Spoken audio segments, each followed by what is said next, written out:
ပြန်သွားကြည့်ရအောင်ခိုတိုနီနာတဲဤတို့အဲ့ဆိုခိုတိုနီနာတဲနာရုဆိုတဲ့ပုံစံဖြစ်သွားတဲ့ကကိုယ်စိတ်ဆန္ဒမပါတော့ဘူးကိုယ်စိတ်ဆန္ဒမဟုတ်တော့ဘူးအဲ့တော့ဒီလိုမျိုးကိုယ်စိတ်ဆန္ဒမပါပဲဖြစ်လာတဲ့ကိစ္စကိုမှဝါတရှိတို့ကတဲဤတို့ကတ်ထားတယ်ဆိုရင်ဒီလုံးအကြောင်းအရာတစ်ခုဒီဖြစ်တာဒီနေ့တည်းအတွက်ဖြစ်လာတာမဟုတ်ဘူးအမြဲတမ်းအတွက်ကိုဖြစ်နေတော့မှာပဲတဲဤတို့သဘောတရားရှိနေမှာ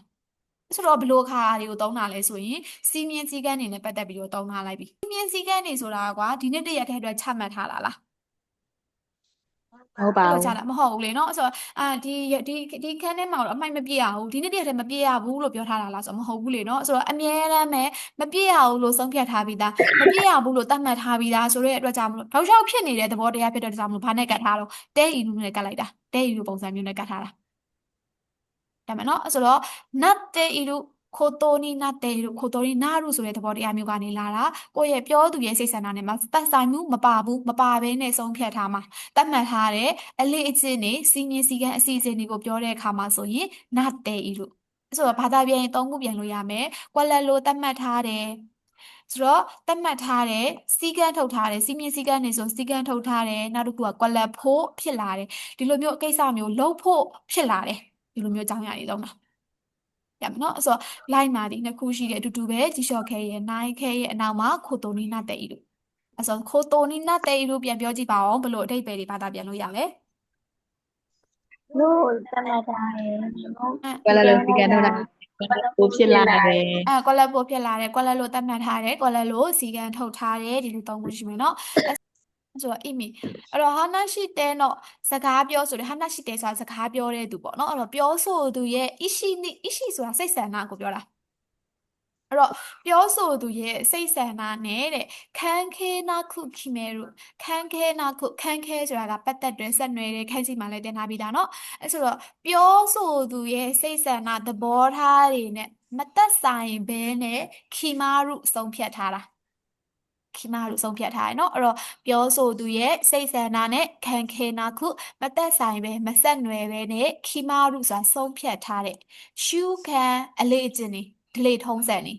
ခိဆိုခုစီမင်းစည်းကမ်းတွေရော်တိတ်အစီအစဉ်တွေအဲ့တော့ဒီခိုတိုနီနာတေယူဒီပြောဒီဟာကိုသုံးလိုက်တယ်ဆိုတာပြောသူရဲ့စိတ်ဆန္ဒမပါဘူးပြောသူရဲ့စိတ်ဆန္ဒနဲ့မသက်ဆိုင်တဲ့အကြောင်းအရာတွေကိုပြောတယ်ဘလို့အကြောင်းအရာတွေလဲအလေးအကျင့်တွေခိဆိုခုစီမင်းစည်းကမ်းတွေရော်တိတ်အစီအစဉ်တွေကိုပြောတာ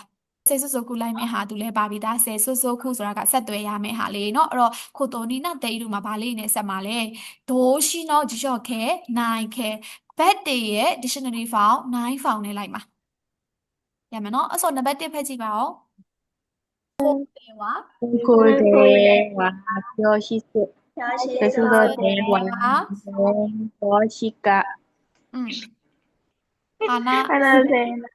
တဲ့နိုင်ကိုတယ်နာတဲ့ဤလူ ဟုတ်တယ်အဲ့ဆိုတော့ ဟုတ် ခိုးတယ်ဝါဟွန်းခိုးဆိုတာကဒီကြောင်းကိုပြောတာဟွန်းဆိုတာကဒီဆိုတဲ့အဓိပ္ပာယ်နော်ခိုးဆိုတာကကြောင်း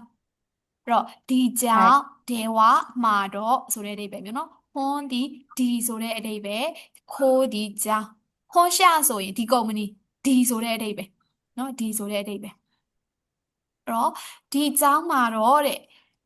教室では教室ဆိုတာကစာသင်ခန်းကိုပြောရလေနော်အဲ့တော့စာသင်ခန်းမှာတော့日本語しかဆိုတာကမှားလွဲပြီးဆိုတဲ့အိဗယ်နော်မှားလွဲပြီး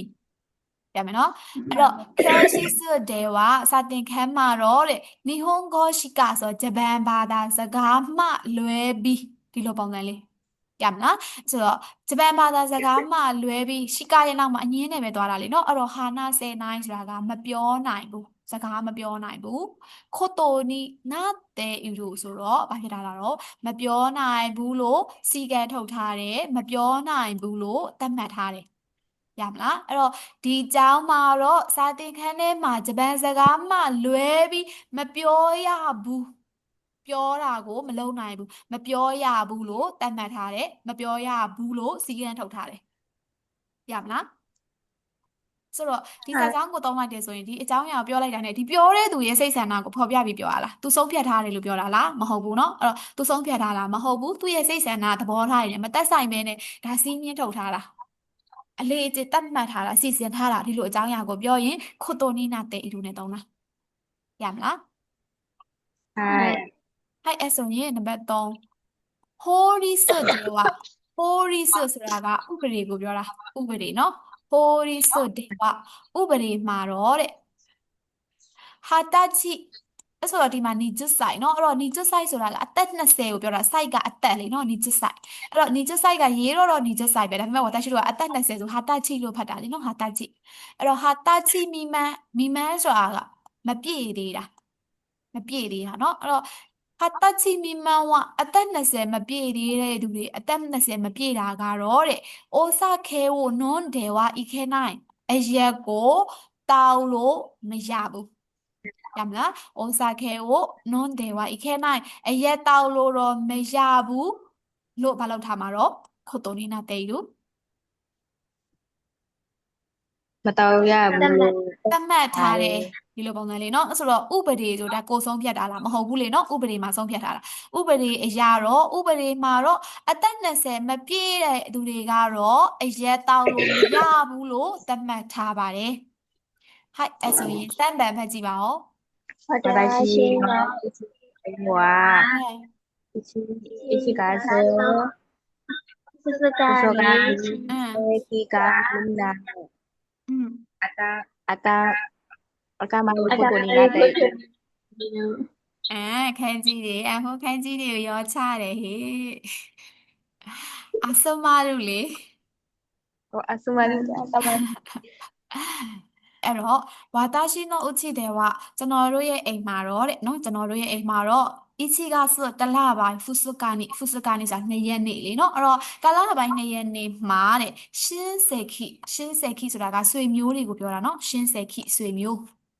အဲ့တော့ဆွေမျိုးတွေကမိနအားလုံးအဲ့တော့ဆွေမျိုးတွေအားလုံးဒီလိုပြောလိုက်တာဆွေမျိုးတွေကအားလုံးအစမရုဘာလို့တာတော့စုဝေးတာ စုဝေးတာ เนาะအဲ့တော့စုဝေးဖို့မလုပ်ထားတာတော့စီကံထုတ်ထားပါတယ်စုဝေးရမယ်လို့သတ်မှတ်ထားတဲ့ဒီလိုအဓိပ္ပာယ်မျိုးအဲ့ဆိုရင်ယွန်းပန်ဖက်ကြည့်ပါအောင်အာရှိတာเนาะအာရှိတာဝါအရှိတာဝါ အာ နောဘတ်တေနီအီခုကိုတိုနီနာတေအီ ဟိုက်အဲ့ဆိုရင်ဘာသာပြန်ကြည့်မယ်เนาะအဲ့တော့အာရှိတာဝါမနက်ဖြန်ဒီအာရူဘိုက်တုံနော်မန်ဆက်စနီအာရူဘိုက်တုံနော်မန်ဆက်စ ချိန် ဒီမိုင်းလို့ အဲ့တော့အချိန်မှအလုပ်ရဲ့ man says အင်တာဗျူးအဲ့ဆိုတော့အင်တာဗျူးဖို့တဲ့အခုခိုတိုနီနာတေးယူသွားဖို့ဘာဖြစ်သွားတာတော့သွားဖို့ဖြစ်လာပါတယ်ရမလားဆိုတော့မနက်ဖြန်ကတော့အချိန်မှအလုပ်ရဲ့အင်တာဗျူးသွားဖို့ဖြစ်လာပါတယ်သူစိတ်ဆန္ဒအရာဖြစ်လောက်တာလုပ်ဖို့ဆုံးဖြတ်တာလားဆိုတော့မဟုတ်ဘဲနဲ့တခြားအကြောင်းအရာတစ်ခုကြောင့်စိတ်ဆန္ဒသဘောထားနေမတိုက်ဆိုင်မနဲ့ဖြစ်လာတဲ့အစီအစဉ်ကိုပြောချင်ရင်လည်းခိုတိုနီနာတေးယူပဲ ဟုတ်ပါအဲ့တော့နာကာမူရာဆန်တို့နာကာမူရာဆန်နဲ့ခိုခိုတဲ့ဒီနေရာမှာဂျူဂျီနိ10နာရီမှာအာဥတွေ့မယ်ခိုတိုနီနာတဲ့ဤတန်တဲ့ဆန်ကအဲ့တော့တွေ့ဖို့သတ်မှတ်ထားတယ် on တဲ့ဆန်ကဆိုတာကသတ်မှတ်ထားလို့ဒီလိုပုံစံမျိုးအဲ့တော့နာကာမူရာဆန်နဲ့ဒီနေရာမှာ10နာရီမှာတွေ့မယ်လို့သတ်မှတ်ထားလို့ ဆိုတော့နောက်ကနေကြာ on 15ဆိုရင်နောက်ကနေဆက်ပြောမှာပေါ့အကြောင်းအရာတွေရမလား